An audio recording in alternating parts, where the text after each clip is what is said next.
Hello everyone. আজ আবার নতুন একটা ভিডিও নিয়ে আসলাম। থাম্বনেল দেখে নিশ্চয়ই বুঝতে পেরেছেন আজকের বিষয় হচ্ছে ফ্যামিলি বিষয় নিয়ে। ফ্যামিলি বিষয় নিয়ে কি আপনি আসতে পারবেন, আপনি আসার পর কি ফ্যামিলিকে নিয়ে আসতে পারবেন? তো আজকের বিষয়টা হচ্ছে এটা। তো আগে বলে রাখি, ফিজি তো একটা দ্বীপরাষ্ট্র, অনেকবার অনেক ভিডিওতে বলা হয়েছে। ছোট্ট একটা দেশ, লোকসংখ্যা অনেক কম, অনেক লোকসংখ্যা কম, জায়গা অনেক বেশি এবং কাজের লোকও অনেক কম। লোকসংখ্যা যেগুলো আছে ওগুলোর মধ্যেও কাজ করার স্পৃহা অনেক কম। ওরা ভালো লাগলে করে, তো ভালো লাগলে না লাগলে করে না। খুব লেজি টাইপের লোকজনগুলো। তো এই জন্য বাইরের দেশ থেকে বিশেষ করে যারা বাইরের দেশের লোক আসে বেশিরভাগ ক্ষেত্রে ওই ধরনের দেশ থেকে ওরা কাজের লোক, যারা কাজ করে, যে দেশের লোকজন কাজ করতে পছন্দ করে, কাজ করতে আগ্রহী আগ্রহী তাদেরকেই দেশে নিয়ে আসা হয়। তো কি কি ভিসা আসা যায় এখানে? মূলত আসতে পারবেন বিজনেস ভিসা, তারপর work visa, student visa, tourist visa. প্রথমে বলি বিজনেস ভিসা। বিজনেস ভিসা নিয়ে আসতে হলে আপনাকে একটা ম্যাক্সিমাম টাকা থাকতে হবে। একটা এক এক দেশের এক এক রেট, কোথাও 1 কোটি টাকা, কোথাও টাকা মানে ডলার, কোথাও 2-3 লাখ ডলার। মানে এক এক দেশের এক এক সিস্টেম, একটা সিস্টেমের মধ্যে রাখছে এত টাকা হলে আপনি এখানে আসতে পারবেন। বিজনেস ভিসা মানে এখানে এসে বিজনেস করতে হবে, মানে কোনো একটা ব্যবসা আপনাকে করতেই হবে, তার সাথে আপনি আপনার ফ্যামিলি নিয়ে আসতে পারবেন। এটা কিন্তু টাকারই খেলা। বিজনেস ভিসা মানে টাকার খেলা। কত টাকা লাগবে কি লাগবে ওটা আলাদা একটা ভিডিওর মাধ্যমে জানাবো। বিজনেস ভিসা আসতে গেলে কত টাকা আপনাকে এখানে ইনভেস্ট করতে হবে, কত টাকা ইনভেস্ট করলে আপনি বিজনেস ভিসা এখানে আসতে পারবেন। বিজনেসের জন্য ইনভেস্ট করবেন, এটা এই না যে আপনি ফিজি সরকারকে বা কোনো দেশের সরকারকে দিয়ে দিচ্ছেন, সেটা আপনি এখানে বিজনেস করবেন, এখান থেকে আপনি লাভ নেবেন, বিজনেস করে এখান থেকে আপনি লাভ নেবেন, বাস এটুকুই।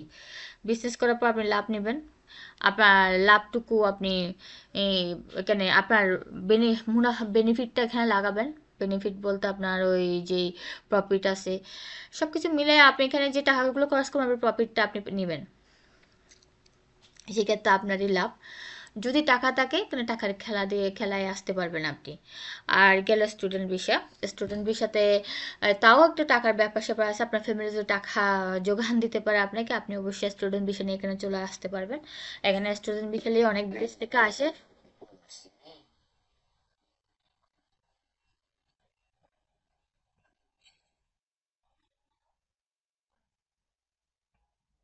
তো বিশেষ ভিসা, স্টুডেন্ট ভিসাতে আপনি টাকা এখানে বিভিন্ন দেশের স্টুডেন্টের অনেক, মানে তারা তারা চাকরি বাকরি করে, লেখাপড়া ফাঁকে এখানেও আসে। চাকরির সুবিধা আছে, অহরহ চাকরি আছে, খুব নিম্নমানের কোনো চাকরি আছে, কিন্তু কথা হচ্ছে সেটা রেট কম। আওয়ারলি অনেকটা কম পড়ে। একটা স্টুডেন্ট লেখাপড়া করে তাই যদি সেই তো পোষাতে হয়তো না পারতে পারে, তারপরও স্টুডেন্ট ভিসায় এখানে আসা যায়। জাপান, বিভিন্ন ভালো ভালো দেশ থেকে এখানে আসে, জাপান, কোরিয়া, চায়না।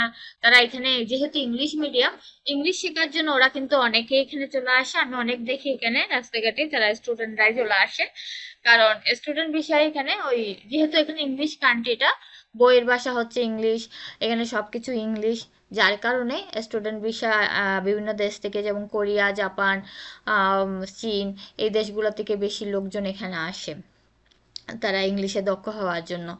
তো স্টুডেন্ট বিষয় অ্যাভেলেবল। আর হলো ট্যুরিস্ট বিষয়। ট্যুরিস্ট বিষয় আসলে এখানে কাজ করা যায় না, 3 মাসের বিষয়ে এসে আপনার চলে যেতে হবে। ট্যুরিস্ট বিষয়েও একটা টাকা লাগে, তো ওই ট্যুরিস্টদের যেরকম একটা ব্যাংক ব্যালেন্স দেখাতে হয় ওরকম। তো ওখানে আসলে কোনো তেমন চাকরি করতে পারবে না, ট্যুরিস্ট বিষয়ে এসে এখানে চাকরি করা যাবে না। তারপরে চাকরির কোনো সুবিধা নেই, আপনার 3 মাস থেকে চলে যেতে হবে। এখানে মূলত ট্যুরিস্ট ভিসাটা আসে যারা ট্যুরিস্ট, যারা বিভিন্ন দেশ থেকে ঘুরতে আগ্রহী, ওই রকমই ট্যুরিস্ট ভিসাটা হয়। ওরা দেশ দেখতে আসে, যেহেতু ফিজি একটা দ্বীপরাষ্ট্র এবং ছোট ছোট অনেক দ্বীপ নিয়ে গঠিত এই ফিজি, কারণ এখানে অনেক অপার সৌন্দর্য ভরপুর। ট্যুরিস্ট নির্ভর একটা দেশ, এখানে ট্যুরিস্টের উপরে অনেকটা নির্ভর করে। বিভিন্ন হোটেল, বড় বড় রিসোর্ট আছে যেখানে আমরা মানুষ নিয়ে আসে।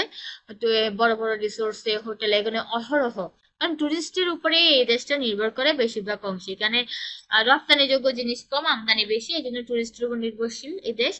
এই জন্য টুরিস্ট আসে অহরহ, কিন্তু কাজ করার জন্য কোনো টুরিস্ট এই দেশে আসে না। ওরা আহ, ঘুরে ভ্রমণ করতে আসে, ভ্রমণ করে চলে যায়।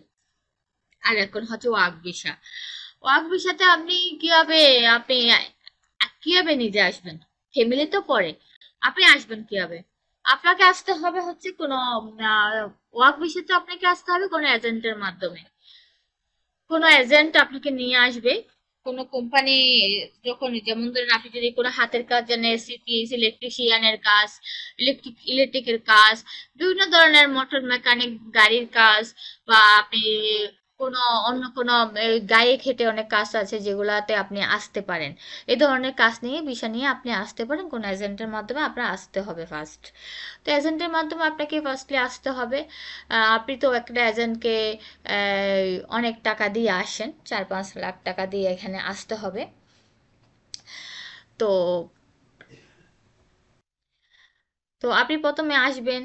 আসার পরে আপনাকে দেখতে হবে এই দেশের পরিস্থিতি, কিভাবে কি করতে হবে না হবে এগুলা, কিভাবে আপনি আপনি এখানে আসলেই বুঝবেন যে এখানে লিভিং কস্টটা কিরকম। এখানে যখন আপনি পা দিবেন, একটা দেশে যখন আপনি পা দিবেন, যে কোনো দেশ যান, যে কোনো দেশেই যান, যখন আপনি পা দিবেন তখনই বুঝতে পারবেন কয়েক মাস থাকার পরে আপনার এই দেশের হালচাল কিরকম। আপনার খাওয়ার খরচ কত লাগবে, চলাফেরা করতে কত টাকা লাগবে, কিভাবে কি করবেন। যেহেতু ফিজিতে কিন্তু লিভিং কস্ট অনেক বেশি, প্রতিটা দেশেই, বাইরের দেশগুলোতে লিভিং কস্ট অনেক বেশি দেশের তুলনায়। কাজেই সেই অনুপাতে আপনি চিন্তা করতে হবে আপনি ফ্যামিলি নিয়ে আসতে পারবেন কিনা। হ্যাঁ, অবশ্যই আসতে পারবেন। ফ্যামিলি নিয়ে এখানে আসা যায়। ফ্যামিলিকে আপনি নিজেই আপনার কোনো কোম্পানির মাধ্যমে আনতে হবে না, আপনি নিজেই ভিসার মাধ্যমে নিয়ে আসতে পারবেন। তবে ভিসা লাগবে, ভিসার মাধ্যমে আপনি ফ্যামিলি নিয়ে আসতে পারবেন। তো আপনি কীভাবে আনবেন?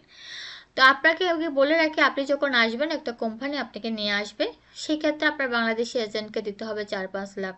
আপনি এজেন্টের সাথে যতটুকু চুক্তি হয়, তো বেশিরভাগ ক্ষেত্রে 4 লাখের ভিতরেই আসতেছে সবাই। এখানে যেটুকু খবর নিয়েছে 4 লাখের বাইরে কেউ যাচ্ছে না, 4 লাখের ভিতরে। এর বাইরে দেওয়া মানে এটা বাড়তে দেওয়া, 4 লাখের বাইরে কিন্তু বেশিরভাগ এজেন্টরা এভাবে নিয়ে আসতেছে। তো আপনি যখন আসবেন, আপনার এতটুকু টাকা অনেক, মানে এইভাবে টাকাটা লাগবে। তা আসলেন, আপনি আসার পরে আপনার লিভিং কস্ট কিন্তু বেশিরভাগ ক্ষেত্রে আপনার থাকার যে জায়গাটা ওটা দিবে যে সেই কোম্পানি।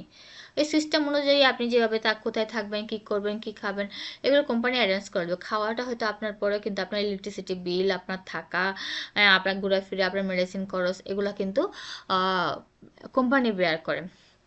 আর সে কোনো কোম্পানি যদি আপনার সাথে চুক্তি থাকে, অনেক, যেমন ধরো ম্যানেজমেন্ট লেভেলে যারা আসে, যেমন আমরা যেভাবে আসছি, আমরা এখানে আসছি, আমার হাজব্যান্ড উনি ম্যানেজার লেভেলে আসছে। ম্যানেজার লেভেলে আসার পরে ম্যানেজার কোম্পানির সাথে চুক্তি ছিল কি আমরা ফ্যামিলি নিয়ে আসতে পারবে। কোম্পানির সাথে একটা চুক্তি ছিল, তার ফ্যামিলিকে নিয়ে আসতে হবে। তো আমি, আমার মেয়ে, কোম্পানি আমাদেরকে নিয়ে আসছে। তো আপনার যদি কোনো কোম্পানির সাথে চুক্তি থাকে তাহলে আপনার ফ্যামিলি কোম্পানি নিয়ে আসবে। যদি চুক্তি না থাকে তাহলে আপনার নিজের আনতে হবে। নিজের আনতে হবে মানে সেখানে আপনার কোম্পানি, আপনি যখন ফ্যামিলি আনবেন কোম্পানি আপনাকে কিন্তু লিভিং কস্টটা দেবে না, ফ্যামিলির লিভিং কস্টটা দেবে না, আপনাকে দিতে হবে। তো আপনাকে আলাদা একটা বাসা নিতে হবে। আপনাকে হয়তো কোম্পানি রাখবে একটা বড়, একটা ঘরের মধ্যে সবাইকে মিলে রাখবে, একটা বড় হাউস নেবে, ভাড়া নিবে, রেন্ট নেওয়ার পর ওখানে আপনাদের অনেকজনকে একসাথে রাখলো। প্রতিটা মেসে যেভাবে আপনারা থাকেন, বাংলাদেশে যারা মেসে থাকে, মেস সিস্টেম করে রাখবে, একটা হাউসে 10-12 জন করে রাখবে। প্রতিটা মানুষের জন্য একটা রুমে 2টা খাট করে দিবে, এরকম সিস্টেম করে রাখবে, একটা মেস সিস্টেম। কিন্তু আপনার ওয়াইফকে নিয়ে কি আপনি ওই মেসে থাকতে পারবেন? কোনোদিনও না। যার কারণে আপনাকে করতে হবে কি, আলাদা একটা বাসা নিতে হবে। কিন্তু এখানে বাসা ভাড়ার দামটা তো অনেক বেশি।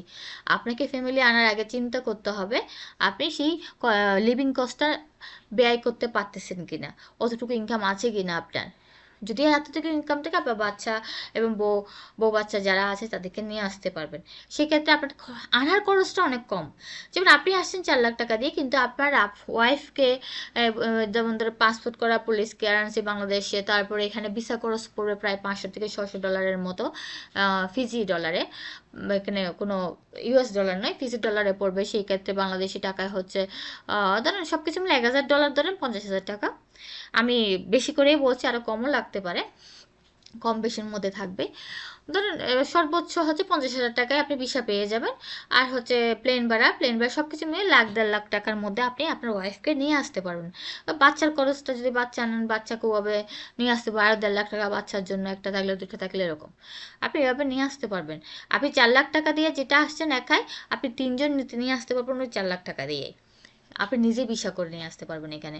এখানে আপনার কারো কাছ থেকে বা কোনো কোম্পানির কাছ থেকে ভিসা নিতে পারবেন না। তো আপনি লিভিং কস্টটা করবেন, কীভাবে করবেন লিভিং কস্টটা? তো এখন আপনি এখানে আনার পরে আপনি যদি চান তো এখানে চাকরিতে দিতে পারেন আপনার ওয়াইফকে। যেহেতু বাসা ভাড়া বেশি, একা কিন্তু হ্যান্ডেল করা সম্ভব। আপনার ইনকামের উপর নির্ভর করে আপনি কতটুকু হ্যান্ডেল করতে পারবেন। কাজে একা কত টাকা ইনকাম করেন, সব টাকা যদি বাসা ভাড়া আর খাওয়া সব কিছু মিলিয়ে যদি চলে যায়, তাহলে তো আপনার লাভ কিছু থাকলো না। তো আপনি এখানে সুবিধা আছে, মেয়েদের চাকরি অ্যাভেলেবেল এখানে। আপনার যদি বড় বাচ্চা থাকে, বড় ছেলে মেয়ে যদি বড় হয়ে যায়, তাদেরও চাকরি অ্যাভেলেবেল এখানে। চাকরির সুবিধা বেশি, মেয়েদের সম্মানও অনেক বেশি এখানে। প্রতিটা দোকানে আপনি আসলে তো এখানে দেখবেনই, তখন আপনি আপনার ওয়াইফকে চাকরি দিতে পারেন। তো দুজনে চাকরি করলে এখানে ভিসার মাধ্যমে থাকলে, দুজনে যদি চাকরি করেন তবে ভিসার মাধ্যমে থাকতে হবে, তাহলে আপনাদের এখানে থাকাটা ইজি হয়ে যাবে, লাইফটা অনেকটা ইজি। এখানে একটু যদি দুজনে মিলে চাকরি করেন না, লাইফটা অনেকটা ইজি হয়ে যায়। কারণ এখানে কোনো লাইফটাকে তো হার্ড না, মোটামুটি চলনসই একটা লাইফ। হয়তো আপনি কোটিপতি হতে পারবেন না, অনেকটা বড় কিছু হতে পারবেন না, কিন্তু আপনার লাইফটাকে সার্ভাইভ করতে আপনি দুজনে মিলে চাকরি করে পারবেন। তো আপনি নিয়ে আসতে পারবেন ফ্যামিলি নিয়ে। তো এভাবে এই ফ্যামিলিকে নিয়ে আসবেন। পরে আমি বিজনেস ভিসা, ট্যুরিস্ট ভিসা, বাকি বিজনেস, ট্যুরিস্ট আর এই ভিসাগুলো সম্পর্কে আমি আলোচনা করব আরেকটা ভিডিওতে।